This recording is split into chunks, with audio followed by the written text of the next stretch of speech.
Next question, November 2010, question number 7D. Let us see the next question.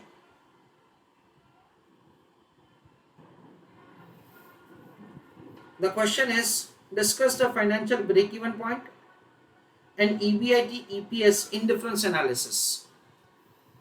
तो financial break even point का explanation क्या है friends? उसका simple explanation ऐसा है, it is indicating the level of EBIT at which EPS would be zero. अगर हमारा operating income उससे ज्यादा होगा then in that case the EPS would be positive. अगर उससे कम होगा तो हमारा EPS नेगेटिव होगा. इंडिफरेंस पॉइंट का मतलब ये है, it is indicating the level of EBIT at which so the EPS of both the financial plans are same.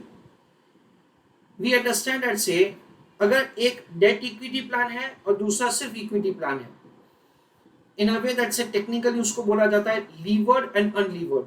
Levered का मतलब है जिसमें डेट फाइनेंसिंग है और अनलीवर्ड का मतलब ये है जिसमें डेट फाइनेंसिंग नहीं है.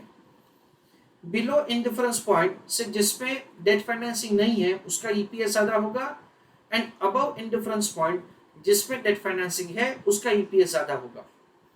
So based on your expected operating income, so you should be taking a decision that say which financial plan you should select.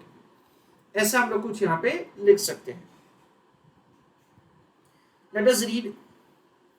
Financial break-even point is the minimum level of EBIT needed to satisfy all fixed financial charges, interest and preference dividend. And of course आप formula भी लिख सकते हैं friends. It denotes the level of the EBIT for which the firm's EPS would be zero. If the EBIT is less than the financial break-even point, the EPS would be negative. But if expected EBIT is more than the break-even point, more fixed financing instrument can be taken into the capital structure.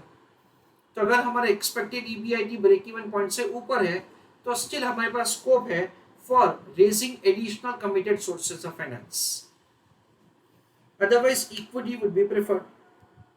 EBIT EPS analysis is a vital tool for designing the optimal capital structure of the firm. The objective of this analysis is to find the EBIT level that will equate EPS regardless of the financial plan chosen. तो ये formula उन्होंने दिया है, and this is the way so we understand. So of course we can write something more also apart from what they have given.